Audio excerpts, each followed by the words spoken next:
నిజామాబాద్ జిల్లాలో మన ఊరు మనబడి కింద చేపట్టిన పనులు ఎక్కడికక్కడ నిలిచిపోయినాయి. దీంతో పాఠశాలలో చదివేటువంటి విద్యార్థులు తీవ్ర ఇబ్బందులు ఎదుర్కొంటున్నారు. ముఖ్యంగా ప్రభుత్వ పాఠశాలలో చదివేటువంటి విద్యార్థులకు మౌలిక వసతులు లేకపోవడంతో తీవ్ర సమస్యలు ఎదురవుతున్నాయి. ముఖ్యంగా వాష్రూమ్స్ అట్లాగే తరగతి గదులు పనుల మధ్యలోనే నిలిచిపోవడంతో ఒకవైపు బిల్లులు రాకపోవడం, మరోపక్క పనులు నిలిచిపోవడంతో కాంట్రాక్టర్లు కూడా పనిచేయలేనటువంటి పరిస్థితి. ఈ నేపథ్యంలో మొదటి విడతలో గత ప్రభుత్వం చేపట్టినటువంటి మన ఊరు మనబడి పనులన్నీ ఎక్కడికక్కడ నిలిచిపోయినాయి. ఈ కారణంగా విద్యార్థులంతా కూడా సమస్యలు ఎదుర్కొంటున్నారు. అసలు నిజామాబాద్ జిల్లాలో మన ఊరు మనబడి పనులకు సంబంధించినటువంటి అప్డేట్ ఏంటిది, పనులు ఎందుకు నిలిచిపోయినాయి, పనులు నిలిచిపోయినటువంటి స్కూళ్ళల్లో ఎట్లాంటి సమస్యలు ఉన్నాయి, ఇవాటి గ్రౌండ్ రిపోర్ట్లో చూద్దాం.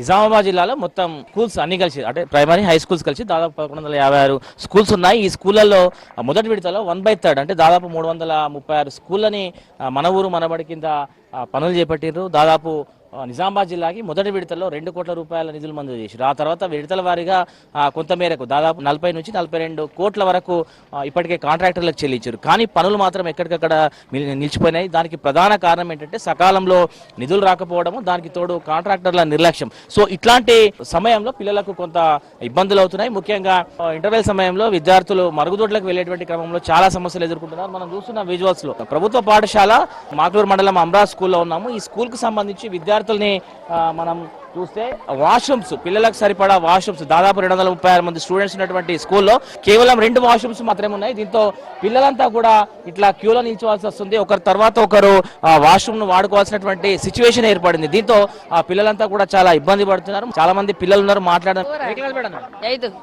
ఎన్ని వాష్రూమ్స్ ఉన్నాయి మీకు? 3. ఎట్లా సరిపోతున్నాయా? సరిపోతలేదు. ఇట్లా వాష్రూమ్స్ సరిపోయే వాష్రూమ్స్ లేవని చెప్తున్నారు. ఇబ్బంది అవుతలేదు? అవును సార్. సార్ బాగా ఇబ్బంది అవుతుంది. ఏంది అసలు సమస్య ఏంటి సార్? అంటే బాగా మంచిగా లేవు వాష్రూమ్స్ కూడా. మేము బాగా బయటకు వెళ్ళాలంటే బాగా కష్టం వేస్తుంది. అంటే కొన్ని అంటే వాష్రూమ్స్ తక్కువ ఉన్నాయి సార్. అవి అట్లా బయటకు వెళ్ళుడు కూడా కష్టం అవుతుంది. బయట కూడా బాగాలేదు. ఇప్పుడు పొలాలు వేస్తారు కదా, జిబ్బుకిన పాములు వచ్చేటి తెలియదు సార్. మాకు వాష్రూమ్స్ బాగా అట్లున్నాయి. ఏ క్లాస్ నువ్వు? ఎట్లా నువ్వు కూడా బయటకు పోతావా? మరి ఇబ్బంది అయితే లేదా బయటకు పోతే? సో ఇట్లా పిల్లలు అయితే తీవ్ర ఇబ్బందులు పడుతున్నారు. ముఖ్యంగా ఇంటర్వెల్ సమయంలో మరుగుదొడ్లకు వెళ్లాల్సి అంటే కొంత ఇబ్బంది పడుతున్నామని చెప్తున్నారు. సరిపడా వాష్రూమ్స్ లేవు. ముఖ్యంగా అమ్మాయిలకు ఈ సమస్య చాలా ఎక్కువగా ఉంటది. సరిపోయిన వాష్రూమ్స్ ఉన్నాయా మీకు? మరి ఎట్లా ఇబ్బంది అవుతలేదా? ఇప్పుడు సరిపోయిన రూమ్స్ లేవు, టాయిలెట్స్ లేవు. ఒకేసారి అందరు వస్తారు, ఇట్లా క్యూలో నిల్చుంటారు. ఇది ఇబ్బంది కదా కొంత? ఇబ్బంది అంటే బయటికి వెళ్ళాలంటే వెహికల్స్ ఉంటాయి, ఇట్లా గుర్తు తగిన కొద్దిగా బాధ. ఇప్పుడు హెడ్ మాస్టర్ సార్ వచ్చి నుంచి కొంచెం మంచి అనిపిస్తుంది, మంచిగా చేయించండి. అంటే నీట్గా అడిగేసిర్రు, స్మెల్ రాకుండా మంచిగా వాటర్ వస్తుంది. ఉన్న వాటిని చేసిరు కానీ కొత్త రూమ్స్ ఇంకా కట్టాల్సిన అవసరం పడతాయి. ఇంకా అవసరం పడతాయి. ఇబ్బందులు వస్తున్నాయి మీకు? అవును. ఎట్లా మరి ఎట్లా అడ్జస్ట్ చేసుకుంటున్నారు? మంచిగా చేస్తే చాలు. ఇట్లా పిల్లలు అయితే చాలా ఇబ్బంది పడుతున్నారు. ముఖ్యంగా ఆడపిల్లలకి ఈ సమస్య చాలా ఎక్కువగా ఉంటుంది. మగపిల్లలు కొంత మేరకు బయట పరిసరాల్లోకి వెళ్తున్నా కూడా ఆడపిల్లలకి అయితే తీవ్ర సమస్యలు వస్తున్నాయి. చెప్పినాను ఇంకేం సమస్యలు ఉన్నాయి? గ్రౌండ్ లేదు సార్, వర్షం పడితే సార్ మొత్తం నీళ్ళన్నీ నిండుతాయి. నీళ్ళన్నీ నిండుతాయి, ఆడుకోరాదు సార్. సార్ ఇట్లా ఆడుకునేటప్పుడు జారి పడతాం సార్. సార్ గడ్డి ఉంటుంది సార్, మొత్తం గడ్డి ఉన్న ఆడుకోరాదు సార్. ఇట్లా ఖోఖోకి ఇట్లా ఏదో రాదు. క్లాస్ రూమ్స్ ఎట్లా వర్షం పడితే నీళ్ళు వస్తున్నాయని చెప్తున్నారు. అట్లనే సార్, కిటికీ నుంచి వస్తాయి. ఇబ్బంది సార్. సార్ దోమలు, ఈగలు ఇట్లా అన్ని వస్తున్నాయి సార్. వాష్రూమ్స్ కావచ్చు, ఇట్లా మిగతా సమస్యలన్నీ ఉన్నాయని చెప్తున్నారు. తరగతి గదులు కావచ్చు, ప్రెమిసెస్ కూడా ఇట్లా మనం చూస్తున్నాం. గ్రౌండ్ అంతా కూడా వర్షం పడితే పూర్తిగా నీరంతా నిండిపోతుంది. మన ఊరు మనబడి కింద ఇక్కడ కొంత మొరం వేసి వీటిని గ్రౌండ్ ఒక లెవెల్ చేయాలనేటువంటి దాంట్లో ఒక నామ్ కూడా ఉంది, దాంట్లో ఒక నిబంధన కూడా ఉంది. కానీ ఎక్కడ కూడా అసలు పనులు పూర్తి చేయని పక్షంలో ఇట్లా గ్రౌండ్లను కూడా వదిలేసినటువంటి సిచ్యువేషన్ ఉంది. దీంతో గ్రౌండ్లలో పిల్లలు ఆడుకునేటువంటి పరిస్థితి లేదు. ఇది ఒక బిల్డింగ్ మన ఊరు మనబడి కింద దాదాపు ఈ స్కూల్కి 28 లక్షల రూపాయలు శాంక్షన్ అయినాయి. కానీ కాంట్రాక్టర్ పని చేయకుండా వెళ్ళిపోవడంతో ఈ బిల్డింగ్ మనం చూడొచ్చు పూర్తిగా శిథిలావస్థకు చేరుకుంది. దీన్ని మరమ్మతులు చేసి విద్యార్థులకు అప్పగించాల్సినటువంటి కాంట్రాక్టర్ తమకు బిల్స్ రావట్లేదు కాబట్టి నేను వర్క్ చేయలేనని చెప్పి మధ్యలోనే చేతులు ఎత్తేస్తాడు. దీంతో మనం చూస్తున్నాం ఈ భవనం అంతా కూడా పూర్తిగా శిథిలావస్థకు చేరుకుంది. భవనం పైన పిచ్చి మొక్కలు మొలిచినాయి. భవనం కూడా వర్షం పడితే నీటితో నిండిపోతుందని చెప్తున్నారు. సో ఇట్లా మన ఊరు మనబడి కింద చేపట్టినటువంటి పనులన్నీ కూడా ఎక్కడికక్కడ నిలిచిపోవడంతో ఈ అకాడమిక్ ఇయర్ లో ఈ విద్యా సంవత్సరంలో పిల్లలంతా కూడా ఇబ్బంది పడుతూనే చదువుకున్నటువంటి విషయాన్ని చెప్తున్నారు. ప్రభుత్వం దీని మీద దృష్టి సారించినటువంటి విషయాన్ని కూడా విద్యార్థులు చెప్తున్నారు.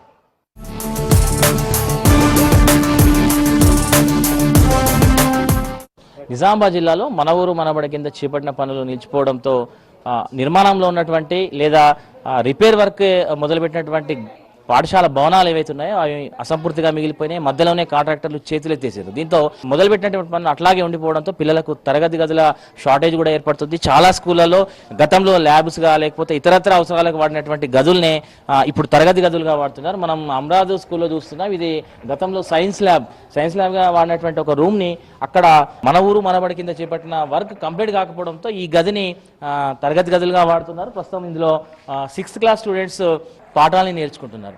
పిల్లలు ఉన్నారు, మాట్లాడదాం. అమ్మ కింద ఎందుకు కూర్చున్నాను? బెంచ్లు లేవు సార్. ఇంతకుముందునా బెంచ్లు లేవు సార్. ఇంకా అక్కడ క్లాసు అంతా ఊడిపోయేటట్టుంది. బాగా వర్షాలు పడడం వల్ల ఊడుస్తుంది సార్. ఇప్పుడు అందుకోసమే ఈ సైన్స్ ల్యాబ్ లో కూర్చున్నాం. కింద కూర్చుంటే ఇబ్బంది అనిపిస్తలేదా మీకు? ఇబ్బంది ఉంది సార్. ఇట్లా గ్రౌండ్ లో ఆడుకోవడానికి కూడా గ్రౌండ్ కూడా బాగాలేదు. అవును సార్. ఇట్లా ఎక్కడ ఆడుకుంటున్నారు మరి పిల్లలంతా? అడ్జస్ట్ చేసుకొని ఆడుకుంటున్నాం సార్. బెంచ్ లేవనంటే ఏం చెప్తున్నారు సార్లు? ఏం చెప్తున్నారు? బెంచెస్ లేవు, మళ్ళీ అక్కడ కూర్చోడానికి చాపలు వేసుకొని కూర్చుంటున్నాం. 6th క్లాసు కూలిపోతుంది, అందుకనే ఇక్కడ లైట్ బెల్ట్లో కూర్చుంటున్నాం. ఇప్పుడు జూన్ 12 నుంచి ఇక్కడే కూర్చుంటున్నారా మీరంతా? అవును సార్, ఇబ్బంది అవుతుంది సార్. సార్లను అడిగినరా? అడిగినాం సార్. ఏం చెప్తున్నారు సార్లు? ఏం చెప్తున్నారు? కొనిస్తా అన్నారు సార్. సో టీచర్స్ కూడా ఉన్నారు, మాట్లాడదాం. మేడం చెప్పండి, పిల్లలు ఎట్లా రియాక్ట్ అవుతున్నారు ఈ అట్మాస్ఫియర్ చూస్తున్నప్పుడు? అసంపూర్తిగా మిగిలిపోయిన పనులు కావచ్చు, గ్రౌండ్లో వాటర్ ఉండడం కావచ్చు, ప్రెమిసెస్ బాగాలేకపోవడం కావచ్చు, వాష్రూమ్స్ సరిపోకపోవడం. సార్ పిల్లలు చాలా ఇబ్బందిగా ఫీల్ అవుతారు. అడ్జస్ట్ అవుతున్నాం మేము కూడా, ఏం చేయలేం కాబట్టి. మరి వాళ్ళకు ఉన్న అంతలోనే కొంచెం చేపలు కొనిచ్చాం. కింద కూర్చోవడం చల్లగా ఉంటుంది కదా, ఇప్పుడు వర్షం పడేటప్పుడు ఇబ్బంది అవుతుందని చేపలు ప్రొవైడ్ చేశారు సారు. చేపల మీద కూర్చుంటున్నారు. గ్రౌండ్ మాత్రం చాలా ఇబ్బందిగా ఉంటుంది వాళ్ళకు వర్షం పడ్డప్పుడు. అక్కడ వాటర్ వెళ్ళలేవు సార్. అన్నీ అంటే ఇది డౌన్లో ఉంది కాబట్టి పైనుంచి వచ్చే వాటర్ అంతా కూడా వెళ్ళి అక్కడ బాత్రూమ్స్ దగ్గర ఆగుతాయి. ఆ వాటర్లో నుంచే పిల్లలు నడుచుకుంటూ వెళ్తారు. మేము కూడా అటే వెళ్ళాలి. చాలా ఇబ్బందిగా ఫీల్ అవుతాం. వాష్రూమ్స్ కూడా సరిపోయినట్టుగా కనిపిస్తుంది. సరిపోయినంత లేవు, అమ్మాయిలకు అబ్బాయిలకు సరిపోయినంత లేవు. చాలామంది పిల్లలు అమ్మాయిలు ఇబ్బంది పడుతూ ఉంటారు. ఇక అమ్మాయిలకు అవసరం కదండి, అవి చాలా ఇబ్బంది పడుతూ ఉంటారు. మేము వీలైనంత మట్టుకు సర్ది చెప్తాం సార్. ఇంకా పనులైతే అలా ఉన్నాయి. సో ఇట్లా ఈ ఒక్క స్కూల్ కాదు, నిజామాబాద్ జిల్లా వ్యాప్తంగా దాదాపు మన ఊరు మనబడి కింద చెప్పినటువంటి స్కూల్స్ ఏవైతే ఉన్నాయో అక్కడ అట్లాంటి అన్ని స్కూళ్ళలోనూ ఇట్లాంటి సిచ్యువేషన్ మనకు కనిపిస్తుంది.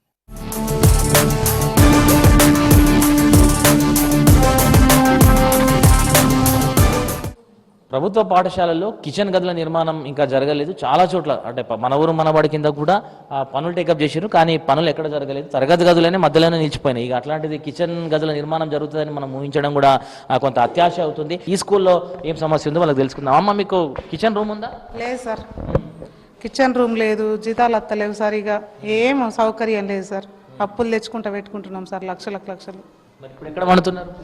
ఇక్కడనే సార్, మేమే తెచ్చుకొని వండుకుంటున్నాం వట్టిగా. బయట పాఠశాలనే కానీ బయట వండుకుంటున్నాం సార్. ఏం లేదు, వాన పడి రోజు 200 చిల్లర అవుతారు సార్. ఏం చేయలేదు సార్, అప్పులు తెచ్చుకుంటా పెడుతున్నాం సార్. ఇప్పటికీ 1,00,000 తెచ్చుకున్నాం సార్. ఇక వడ్డీలకు తెచ్చుకుంటున్నాం సార్. ఏం సౌకర్యం లేదు సార్. సో ఇట్లా మిడ్ డే మీల్స్ నిర్వాహకులు కూడా చాలా ఇబ్బంది పడుతున్నారు. ఒకవైపు తరగతి గదులు, మరోపక్క సకాలంలో బిల్స్ వస్తలేవు, బయట నుంచి అప్పులు తీసుకొచ్చి పిల్లలకు మేము భోజనం పెట్టాల్సినటువంటి పరిస్థితి ఉందని చెప్తున్నారు. చెప్పండి, రోజు ఎంతమందికి స్కూల్లో మీరు భోజనం పెడుతున్నారు? 200 చిల్లర సార్. ఏమేమి పెడతారా? వెజిటేబుల్ బిర్యానీ సార్, వంకాయ, పప్పుచారు. అట్లా బిల్స్ వస్తున్నాయా మీకు? ఎట్లా ఇవన్నీ కూరగాయలు వీటికి ఎట్లా సర్దుబాటు చేస్తున్నారు మీరు అంతా? అప్పు తెచ్చి పెడుతున్నాం సార్. బిల్లు వస్తలేవు, నెలకు వస్తలేవు. 5-6 నెలల దాకా రావు బిల్లు. సో అప్పు ఇచ్చిన వాళ్ళు ఆగుతున్నారా? 4-5 నెలలు ఆగుతారా? మరి ఆగారు. ఇక బాధ అవుతుంది, కానీ ఉపాసం ఉంటారు పిల్లలు అన్నట్ల పెడుతున్నాం సార్. మరి ఇక్కడ ఎందుకు వంటలు చేస్తున్నారమ్మా ఈ తరగతి గదిలో? వంట చేసే గది లేదు సార్, చిన్న ఉంది, అలా సరిపోదు.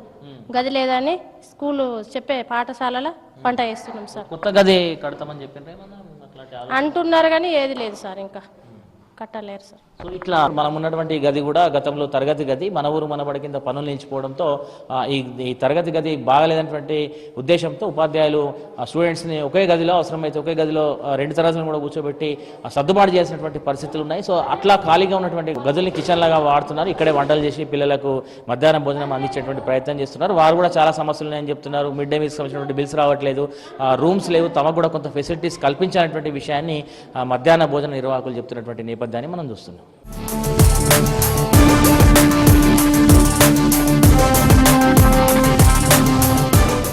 అమరాద్ గవర్నమెంట్ హై స్కూల్ని 10th క్లాస్ తరగతి గదిలో ఉన్నాం. మనం తరగతి గది చూస్తే గతంలో ఎప్పుడో దశాబ్దాల క్రితం పిల్లలకు అందుబాటులో ఉంచినటువంటి డెస్క్లు, చైర్స్, ఇవన్నీ బెంచ్లు కావచ్చు, మిగతా ఇన్ఫ్రాస్ట్రక్చర్ అంతా కూడా ఇట్లాంటి సిచ్యువేషన్ ఉంది. మనం మాట్లాడదాం 10th క్లాస్ విద్యార్థులు. చెప్తాను, నువ్వు ఈ స్కూల్ ఎన్ని సంవత్సరాల నుంచి చదువుతున్నావు ఇక్కడ?